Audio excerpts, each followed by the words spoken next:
শিক্ষিত জঙ্গি মৌলবাদী।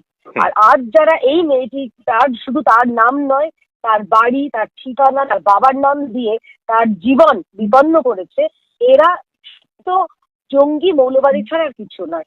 এদের বিরুদ্ধে ব্যক্তিগতভাবে কমপ্লেন করেছি আমি, ইতিমধ্যেই মেল করেছি জাতীয় মহিলা কমিশনকে। মহিলা কমিশনের যারা আধিকারিক তার সঙ্গে ব্যক্তিগতভাবে কথা হয়েছে, কারণ একজন নারী হিসেবে এটা আমি নিজের নিরাপত্তাহীনতায় ভুগছি। একজন মহিলা মুখ্যমন্ত্রী, রাজ্যের একটা মেয়ে যে কিনা প্রতিবাদ করেছে, তার যদি এইরকম অবস্থা হয় এবং অদ্ভুতভাবে যেরকম সাম্প্রদায়িক একটা অ্যাঙ্গেল দেওয়া হচ্ছে যে সে রোজাদার মুসলমান, আর রোজাদার মুসলমান মনে সাতক্ষণ মাপ। নারী দিবসে কিন্তু তৃণমূলের মহিলারা কিন্তু আবার এই নারীটার বিরুদ্ধেই বলছে। স্বাভাবিক, এদের তো দুদিনকে ভোট দরকার, এদের তো সাম্প্রদায়িক অ্যাঙ্গেলটাই দরকার। এদের কাছে নারী টারি কিছু ব্যাপার নয়। যারা এত গলা উঁচিয়ে কথা বলেন, সে মহুয়া মৈত্র, সায়নী ঘোষ, তারা কোথায় গেলেন আজকে? তারা আজকে এই বিষয়ে কিছু বলছেন না কেন?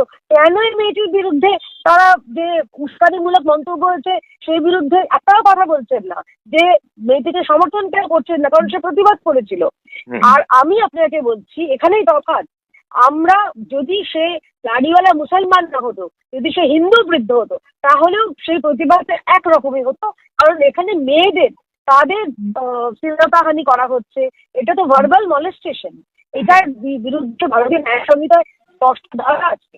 তো সেই ধারা অনুযায়ী মাফিকুল ইসলামের বিরুদ্ধে যেরকম তার বিরুদ্ধে যেরকম মানে ব্যবস্থা নেওয়া হবে, অন্যদিকে যারা এই মেয়েটির পরিচয় জনসমক্ষে এবং সমাজ মাধ্যমে ছড়িয়েছেন, তাদের বিরুদ্ধে ব্যবস্থা হবে।